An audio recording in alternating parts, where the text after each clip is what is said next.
Bom dia, gente! Hoje o nosso grupo vai falar sobre como os atenienses se articulavam entre dois espaços subjetivos, o Oikos e a Polis, e como se dava o processo interativo entre esses espaços e como o direito na época prescrevia seus respectivos direitos e deveres. Meu nome é Yara e eu vou falar sobre o Oikos.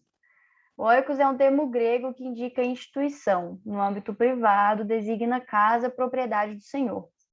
O oikos era um espaço funcional fechado, onde o indivíduo age como membro de uma família, tendo deveres a cumprir em relação aos membros da mesma, como em qualquer outra família.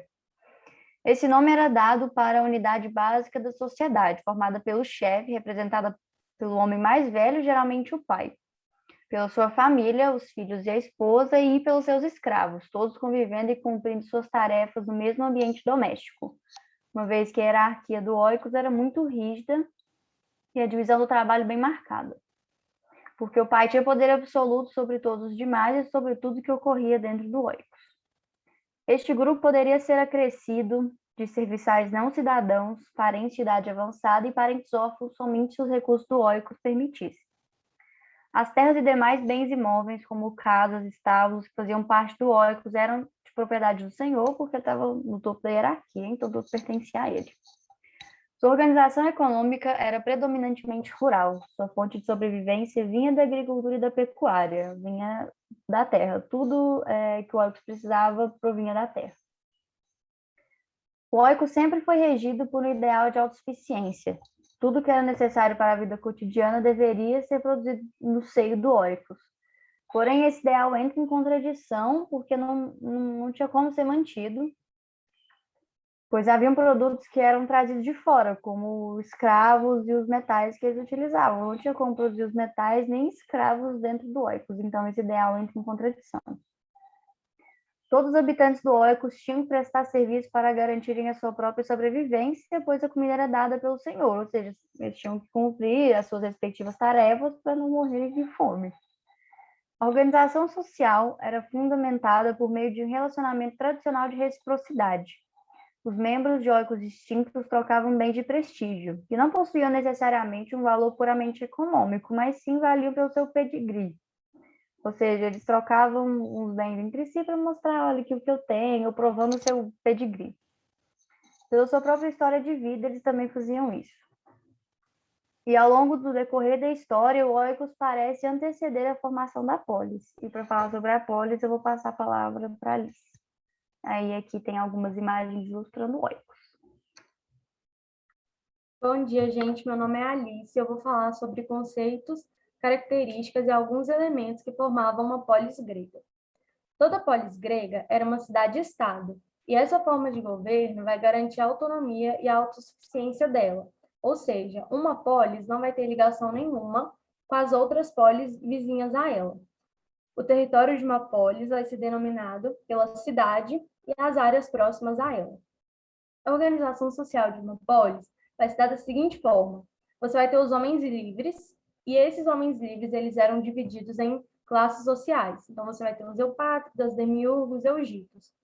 E vai ter as mulheres e os escravos, que não eram considerados cidadãos. Lembrando que os escravos eles podiam ser públicos, que eram aqueles que prestavam serviço para a polis, ou poderiam ser privados, que eram esses escravos que eram comprados por homens ricos e trabalhavam para eles.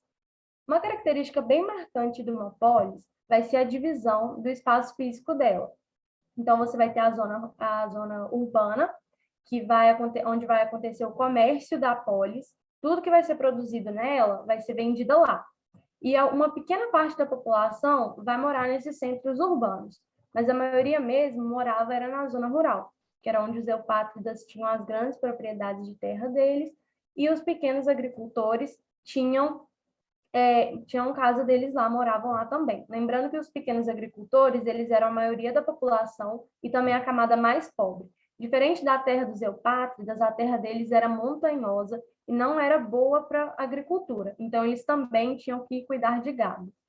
Outro espaço físico muito importante de uma polis vai ser a Acrópole, que significa cidade no alto ou cidade no topo, que vão ser onde vão ficar alguns prédios públicos e os templos religiosos.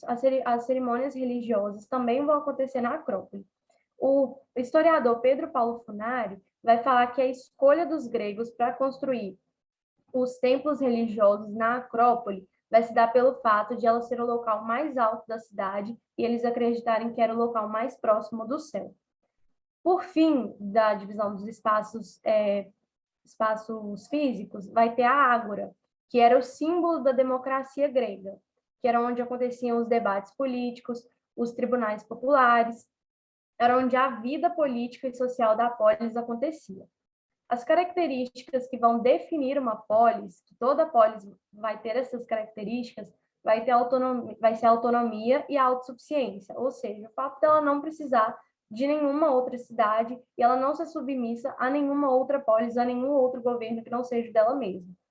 Dentro da polis, também vai existir o conceito de propriedade privada e uma complexidade social que vai se dar pelo fato da divisão de classes sociais e econômicas. E o direito e a vida ativa política que as pessoas dessas classes sociais vão poder ter, porque dependendo da classe social, as pessoas tinham um direito e uma participação na política diferente de pessoas de outras classes sociais. Por fim, para os gregos, vai ter o direito mais importante de todos, que vai ser o direito de eleutéria, que vai ser o direito da polis poder mandar nela mesma, do Estado ser soberano, dela não ser submissa a nenhuma outra polis, a nenhum outro Estado. Agora, a Laís ela vai explicar a organização social da polis e do oikos. Bom dia, gente. Eu sou a Laís e eu vou começar falando da organização familiar do oikos. Esses eram grandes grupos familiares que eram compostos pelo chefe da família, esposa, filhos e escravos. Cada um tinha uma função específica e todos eram comandados pela autoridade do chefe da família. Ele tinha poder absoluto sobre todos. Suas ordens eram consideradas inquestionáveis e invioláveis. Nem sempre o chefe da casa era o pai biológico, mas ele era quem exercia a autoridade. Para sua dignidade, era necessária sua participação na vida política da polis. A vida privada no oikos era um espaço mais fechado e funcional. O relacionamento lá dentro era pessoal e íntimo. Havia hierarquia e também desigualdade. Já a organização social da polis, de início, era controlada por uma oligarquia aristocrática e possuía sua própria organização. Sua organização social era constituída basicamente por homens livres, nascidos em Atenas, mulheres, estrangeiros e escravos. Os membros da polis eram os eupátridas, ou os denominados bem-nascidos. Eles pertenciam à nobreza e possuíam grandes propriedades de terra. Depois dele, haviam os georgóis. Esses eram pequenos agricultores que cultivavam suas terras pessoalmente e detinham pequenos lotes. Por fim, havia os demiurgos, que eram trabalhadores livres, e os tetas, que faziam parte da última classe censitária. Inicialmente, ambos não tinham quase nenhuma participação na vida do Estado, mas a partir do século VI a.C., com a reforma de Solon, os demiurgos passaram por um processo de ascensão de classe social, e com isso foram tomando posse de seus direitos políticos. Já os tetas, até em 487 a.C., só possuía o direito de zegoria. Porém, em meados do século V a.C., muitos vão adquirir fortuna o suficiente para ascenderem de classe, e assim conseguindo seus direitos políticos. Continuando, a vida pública na polis acontecia na arena aberta, em assembleias, mercados, cortes de justiça, teatro, ginásio, campos de batalha, entre outros. Ela era igualitária.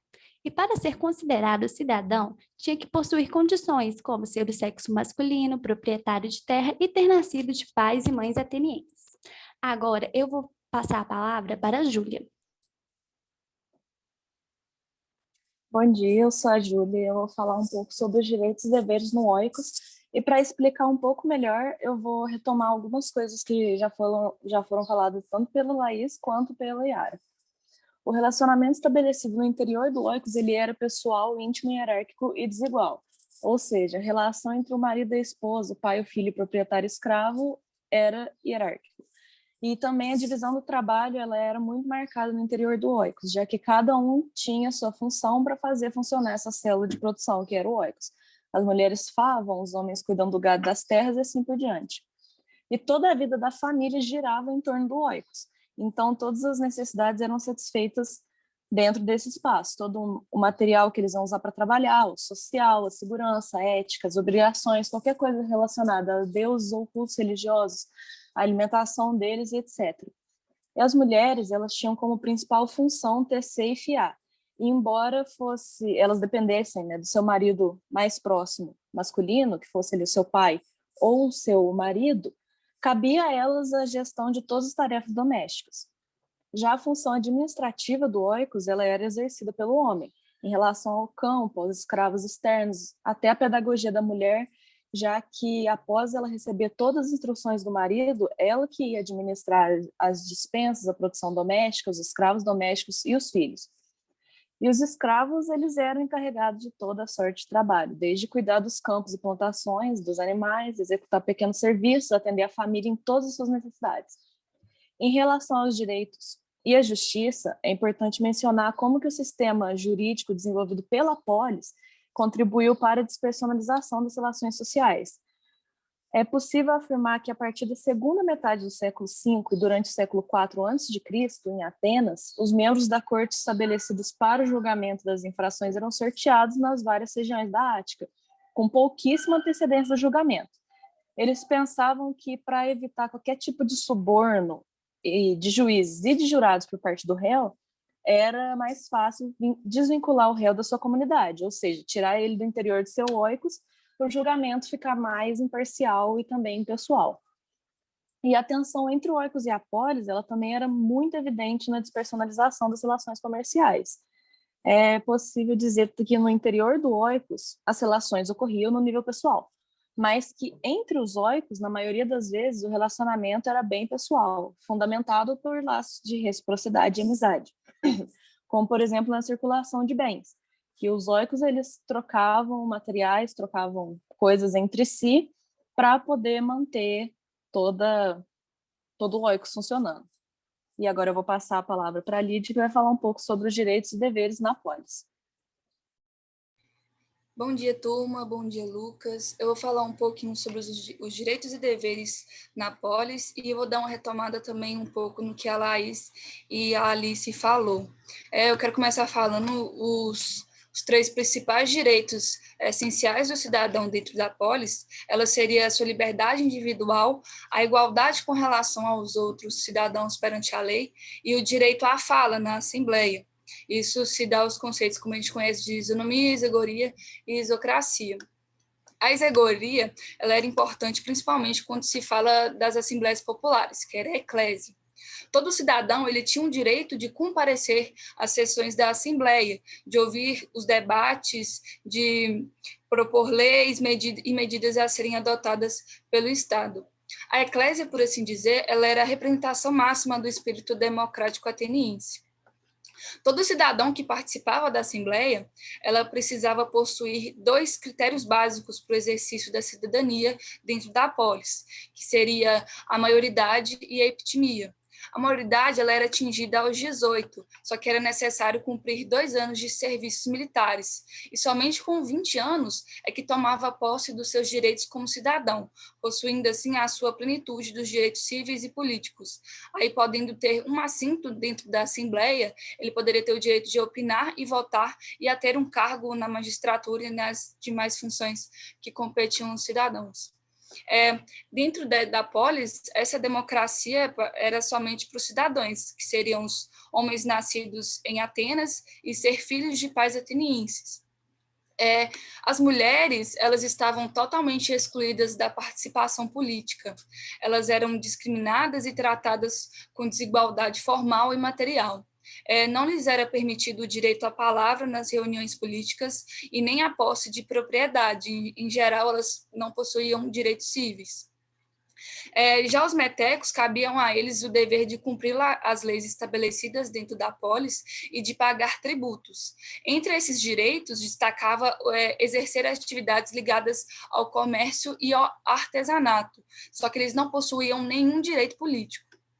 Já os escravos, mesmo com sua inferioridade na escala social, eles não eram apenas trabalhadores braçais dentro da polis, eles também desempenhavam funções estatais, eles sustentavam parte do modelo econômico e também preenchendo cargos públicos impopulares, por exemplo, carcereiros, serventes de obras públicas, eles também eram alugados e subalugados e organizavam em si os papéis oficiais, representando seus senhores em negociações comerciais.